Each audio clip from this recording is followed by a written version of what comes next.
மருந்து கடையில மருந்து கேட்டா சர்க்கரை தண்ணி தராங்களா? எப்படி? ஓஆர்எஸ். Oral rehydration solution.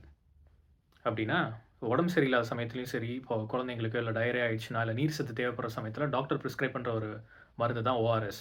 இத வந்துட்டு மருந்து கடையில கேட்கும்போது, ஓஆர்எஸ்எல் அப்படிங்கிற ஒரு பிராண்டோட ஒரு ப்ராடக்ட்ட தான் வந்துட்டு தராங்க. ஆனா, அந்த பிராண்ட் டப்பாவோட பின்னாடி திருப்பி பார்த்தீங்கன்னா, நியூட்ரிஷனல் இன்ஃபர்மேஷன்ல அவங்களே தெளிவா போட்டிருக்காங்க. This is not a ORS. இத வந்துட்டு கண்டிப்பா டயரியா இருக்கிறவங்களோ, இல்ல உடம்பு சரியில்லாதவங்களோ இத கன்சியூம் பண்ணாதீங்க. இது ஆபத்து அப்படின்னு சொல்லிட்டு அவங்களே தெளிவா போட்டிருக்காங்க. பட் இங்க தான் பிரச்சனையே ஆரம்பிக்குது. அது ஓஆர்எஸ்எல் அப்படிங்கிற பேர் கொண்ட காரணத்துக்காகவே, அது ஓஆர்எஸ்ன்னு நெனச்சுட்டு கன்சியூம் பண்றவங்களும் இருக்காங்க.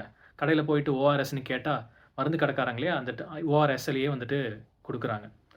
ஸோ இது வந்துட்டு ஒரு மிஸ்லீடிங் இன்ஃபர்மேஷன் சொல்லி தான் 8 வருஷமா ஹைதராபாத்ல இருந்துட்டு டாக்டர் சிவரஞ்சனிங்கிறவங்க குரல் குடுத்து, கடைசியா அக்டோபர் 14ஆம் தேதி எஃப்எஸ்எஸ்ஐ வந்துட்டு பேன பிறப்பிச்சிருக்காங்க.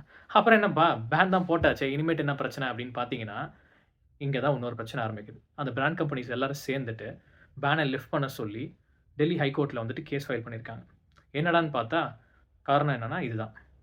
எஃப்எஸ்எஸ்ஐ அப்ரூவல் குடுத்து தான் இந்த ப்ராடக்ட்ட வந்துட்டு நாங்க தயாரிச்சு ஸ்டாக் பண்ணி வித்துட்டுருக்கிறோம். இப்ப திடீர்னு வந்துட்டு எந்த ஒரு நோட்டீஸ் பீரியடுமே இல்லாம திடீர்னு வந்துட்டு பேனுன்னு சொன்னா, நாங்க ஆல்ரெடி ஸ்டாக் பண்ணி வச்சிருக்க பொருட்கள் எல்லாமே வேஸ்ட்டா போயிடும். 180,00,00,000 சரக்கு இருக்கு அப்படின்னு சொல்லிட்டு கேஸ போட்டுருக்காங்க. இதுக்கு ஹைகோர்ட்லயும் இன்டரிம் ஆர்டர் பாஸ் பண்ணியிருக்காங்க. என்னன்ட்டு பேன லிஃப்ட் பண்ண சொல்லி. எப்படி? இது சர்க்கரை தண்ணி. இது மிஸ்லீடிங் இன்ஃபர்மேஷனா இருக்கு. இத சாப்பிட்டா வந்துட்டு உடம்பு சரியில்லாதவங்களுக்கு இன்னும் பெரிய பாதிப்பு ஏற்படும் அப்படின்னு தெரிஞ்சும், இந்த பேன லிஃப்ட் பண்ண சொல்லியிருக்காங்க. இப்போ உங்க கடையில அது நார்மலா விக்கவும் போறாங்க. அதே மாரி அதே டப்பால தான். அதுல எந்த சேஞ்சஸும் இல்ல. இப்ப நம்ப தான் போயிட்டு ஒவ்வொருத்தர்கிட்டயா கூப்ட்டு, இந்த டப்பால இருக்கிறது மருந்து இல்ல. இது வந்துட்டு சாதாரண ஒரு சர்க்கரை தண்ணி ட்ரிங்க் தான்.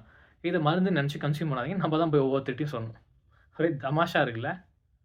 ஏன்னா கொஞ்சம் வருஷத்துக்கு முன்னாடி வந்துட்டு இதே மாரி ஒரு நூடுல்ஸ் கம்பெனிக்கும் இதே மாரி பேன போட்டாங்க. அப்புறம் திடீர்னு தூக்கிட்டாங்க. என்ன நெனச்சாங்களோ என்னமோ தெரியல. இப்ப அது சரியாயிடுச்சான்னு கேட்டா, அதுவும் தெரியல. நம்ம தான் பார்த்து இருந்துக்கணும் போல. என்ன பண்றது? இத பத்தி அதிகமா பேசுவோம். இத பத்தி அதிகமா பேசுவோம். அதிகமா கேட்பாங்க. அதிகமா கேட்கும். அதிகமா யோசிப்பாங்க. அதிகமா யோசிக்கும். செயல்ல பார்க்கலாம்.